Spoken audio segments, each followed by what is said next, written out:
Et bonjour à tous. Aujourd'hui, en ce jour pluvieux et absolument dégueulasse, comme je suis dans la préparation donc d'un live, d'une émission avec Choyan sur une autre chaîne, je me suis souvenu que j'avais découvert Choyan en fait non pas avec ses réalisations, mais avec les films dans lesquels il a joué, notamment trois films de Jackie Chan. Alors Police Story, le plus connu où il joue le méchant, Twin Dragon où il a une petite apparition sympathique. Et un troisième, en fait, que j'avais pas vu depuis longtemps, où il joue le père du personnage de Jackie Chan, donc à savoir Thunderbolt, où donc Choyan a on va dire, un second rôle de luxe, voilà, dans une grosse production qui est Thunderbolt, et je me suis dit, bah, je vais le revoir. Voilà, aujourd'hui il pleut, et je pense que c'est le petit film, enfin, parfait pour passer un moment assez cool. Et donc je l'ai revu, ça faisait des années que je l'avais pas vu. Alors Thunderbolt, c'est pour la petite anecdote personnelle, moi c'était un des premiers films que j'avais eu en DVD à l'époque. J'étais ultra fan de Jackie Chan à mes débuts. Voilà, quand j'ai découvert le cinéma de Hong Kong, c'était d'abord par Jackie Chan que je découvrais tous les films. Et évidemment, j'avais pas vu voilà tous les films dont je vois après. C'était vraiment Jackie Chan qui a tout déclenché. Et donc premier film, un des premiers films que j'ai eu en DVD. Et c'était assez amusant à l'époque parce que voilà, on pouvait passer de la version cantonaise à la version française. Je passais mon temps à comparer les deux versions. Et voilà, c'était un petit peu, c'était sympa à l'époque. C'était un truc nouveau pour nous en fait. C'est vrai que pour les jeunes, enfin pour les vraiment les plus jeunes, aujourd'hui, ça paraît complètement, voilà, ça paraît complètement inutile. Enfin, c'est pas incroyable comme truc, mais à l'époque, nous, on a vraiment découvert on était à la VHS, on a découvert l'arrivée du DVD et on avait les deux pistes et on pouvait choisir, etc. Donc c'était assez ouf pour nous, quoi. Donc voilà. Donc c'était voilà, c'est comme ça que j'ai eu mon premier contact avec le film. Je crois que j'avais acheté le film dans un bureau de tabac. À l'époque, on achetait des films dans les bureaux de tabac avec un magazine ou un truc comme ça. Et voilà, donc moi c'était un de mes films cultes de mon enfance en fait. Je l'ai vu et revu à l'époque. Et c'est un film assez particulier. Alors là, c'est vrai que en le revoyant, ça faisait des années que je l'avais pas vu. C'est un film qui est plutôt pas trop apprécié des fans de Jackie Chan, ou en tout cas complètement oublié, hein. Je pense qu'il y a peu de gens qui le citent. C'est un film qui a été fait en fait entre la volonté de Jackie Chan de s'exporter aux États-Unis avec Jackie Chan dans le Bronx et la deuxième tentative, Jackie Chan contre-attaque, la Police Story 4, donc les deux films de Stanley Tong. Entre les deux, il a fait Thunderbolt. Et c'est assez particulier parce que ça correspond pas exactement à la ligne voilà, qu'il avait choisie à partir des années 95, où il est vraiment rentré dans une formule, la formule Jackie Chan, avec toujours un peu le même type d'histoire, toujours un peu le même type de combat, le même type de rythmique. Il a vraiment trouvé sa formule et il l'a exportée aux États-Unis. Et en fait, c'est à partir de là où moi je me désintéresse complètement enfin, pas complètement, mais je suis moins intéressé par les films de Jackie Chan à partir de cette époque-là. Voilà. Et puis tout ce qui va arriver après, les Mister Cool, les Wamai, etc., je suis un petit peu moins fan. Par contre, Thunderbolt, j'aime bien parce que, en fait, ce n'est pas totalement un film de Jackie Chan. Alors évidemment, il est producteur, je pense qu'il a eu le final cut, il a réalisé des scènes, je pense, il s'est totalement impliqué dans la production, dans la réalisation, mais il y a aussi un vivier de talent assez incroyable. Et notamment, donc, le film est réalisé officiellement. Voilà, l'auteur du film en tant que réalisateur, c'est Gordon Chan.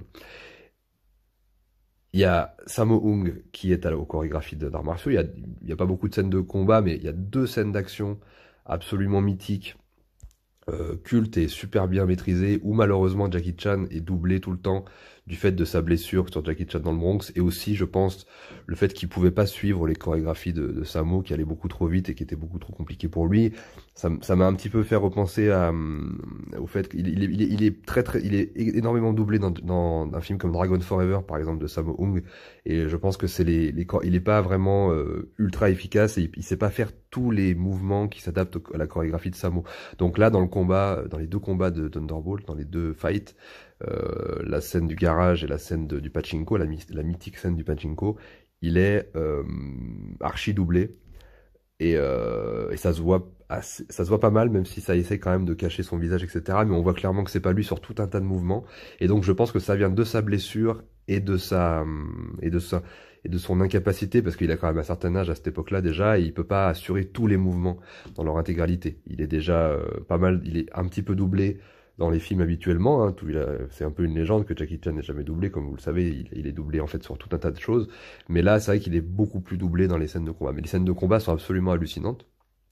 Et donc on a un Sammo à la Corée, on a Bruce Lau, donc le légendaire chorégraphe de cascades de voitures qui s'occupe donc des cascades de voitures du film avec Frankie Chan, le célèbre assistant réalisateur de Jackie Chan qui a été réalisateur aussi de films d'action et qui est un grand artisan du cinéma de Hong Kong. Et donc le film est signé Gordon Chan, et il y a aussi Dante Lam, assistant réalisateur, il y a aussi Corey Yun, assistant chorégraphe. Voilà, donc il y a un vivier de talent absolument incroyable. D'ailleurs, Corey Yun fait une petite apparition dans le film. Casting 5 étoiles, voilà, il y a Jackie Chan, il y a Michael Wong, il y a Anita Yun, il y a tout un tas d'acteurs. Chuyan, comme je l'ai dit, il y a tout un tas d'acteurs de l'équipe de Jackie Chan, de l'équipe de Sammo, de l'équipe de Gordon Chan, de l'équipe de Dante Lam, etc. Donc le film est en fait assez indigeste dans le sens où il y a beaucoup de choses en même temps. Alors, on sent qu'il y a un vivier de talents avec des individualités très fortes et des talents très forts qui se retrouvent pour un seul et même projet. Donc ça fait une espèce de truc, voilà, un gâteau assez... voilà, c'est copieux et c'est généreux, mais parfois un peu écœurant à des moments. Le scénario est vraiment nul à chier. Enfin, c'est vraiment très mal écrit. Ça fait penser vraiment à un film de kickboxing des années 90, voilà, de série Z qui sortait dans les vidéoclubs. Et pourtant, malgré l'histoire pourrie, malgré l'équilibre un peu compliqué, parce que comme je vous l'ai expliqué, il y a plusieurs auteurs qui travaillent dessus, bah ça reste quand même un film super efficace. Le film va très vite, très efficace, voilà, il dure 1 h 30 à peu près.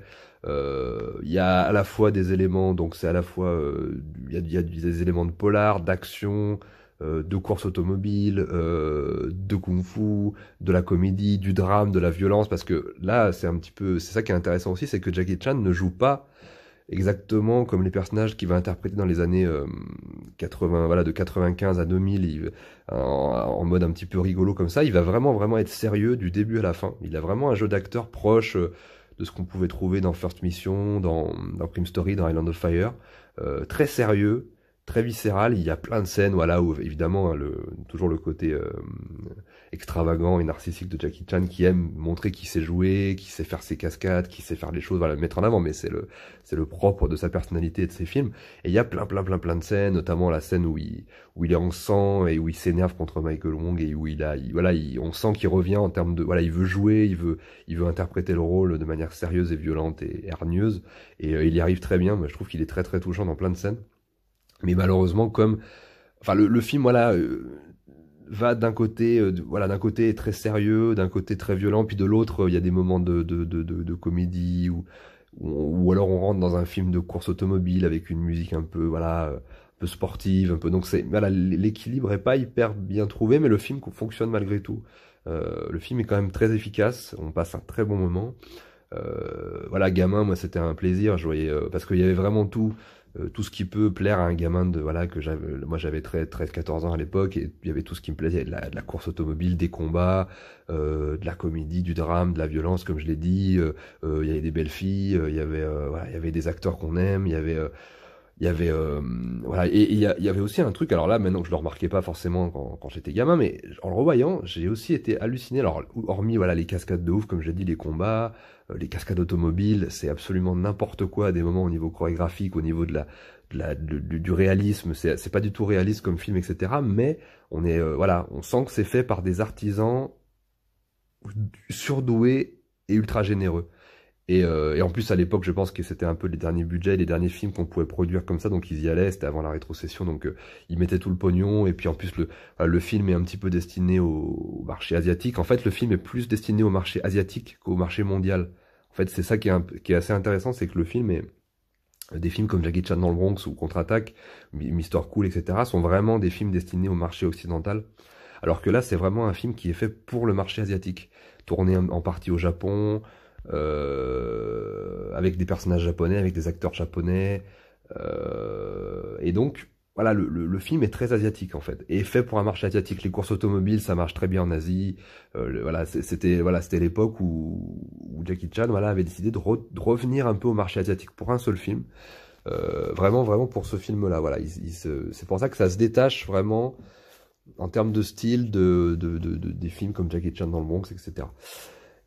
Mais voilà, hormis ça, il y a aussi quelque chose que j'ai remarqué. Il y a notamment une scène qui est très proche, voilà, de ce que pouvait faire Gordon Chan. Gordon Chan, donc le réalisateur du film, c'est l'immense réalisateur de Fist of Legend, mais aussi de, de des films Final Option et ses suites. Voilà, les Final Option qui sont aussi des films mythiques sur le SWAT hongkongais, co-réalisés par Dante Lam. Mais là, on sent qu'il y a, voilà, il y a une scène de libération du méchant où il y a une fusillade, voilà, là on n'est plus du tout dans un film de course automobile, on n'est plus du tout dans un film de Jackie Chan, on n'est plus du tout dans un film de Kung Fu, là on est vraiment dans une pure scène d'action, polar d'action hongkongais des années 80-90.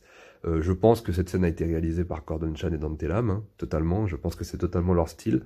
Et la scène est absolument mythique, super super cool, très stylisée et très bien mise en scène. Et voilà, c'est un peu, voilà, ça arrive un petit peu au milieu du film comme ça, mais c'est vrai que ça correspond au mauvais dosage et au mauvais équilibre du film, du fait qu'il y a plein de personnalités différentes qui l'ont fait.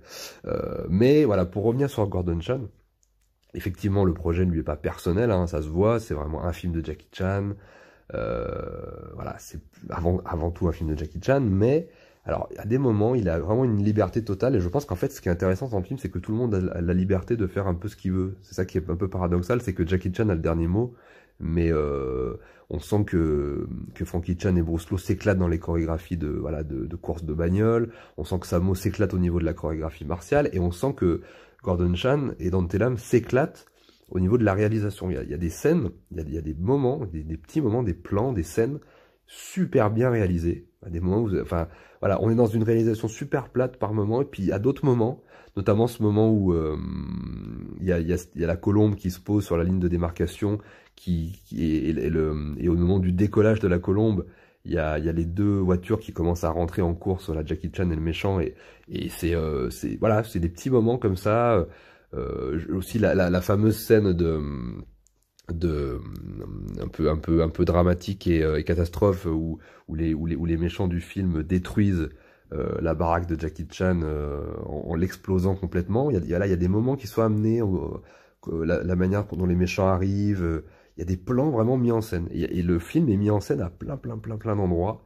Et je pense que c'est Gordon Chan vraiment qui est un très grand réalisateur qui est responsable de ces petits moments. Voilà. Donc vous allez trouver un petit peu de tout. Vous allez trouver, voilà, comme je vous l'ai dit, absolument, voilà, plein d'éléments du cinéma de Hong Kong qu'on aime bien, très mal dosés et très mal mélangés.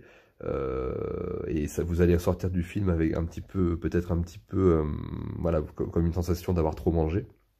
Mais en tout cas, c'est très très cool. Et voilà, donc je vous invite à le revoir si vous ne l'avez pas revu. Alors moi j'aime beaucoup la VF parce que ça correspond un petit peu à la nostalgie de l'époque, mais je vous déconseille fortement de le regarder en VF parce que la VF est très kitsch et ultra niaise par moment. La fin déjà est assez niaise. Voilà, le plan final à la fin, voilà, c'est assez niais, mais là si vous le regardez en français, ça va multiplier la niaiserie par 10. Donc ne le regardez pas en VF si vous pouvez, même si les voix sont très cool, et Jackie Chan d'ailleurs a la même voix que dans Jackie Chan dans le Bronx. D'ailleurs je pense que voilà, le film étant sorti un peu après. Ils ont conservé la même voix pour vendre le film en France. En tout cas, voilà, je vous remercie. Voilà, si vous avez rien à faire un samedi après-midi pluvieux ou voilà, une journée un peu pluvieuse, je vous conseille ce petit film. C'est cool. Il y a tout ce qu'on aime dans le cinéma de Hong Kong. Voilà, vous passerez un bon moment. En tout cas, voilà, merci de m'avoir écouté. Je vous embrasse. Je vous dis à bientôt. Vive le cinéma de Hong Kong et prenez soin de vous. Bye.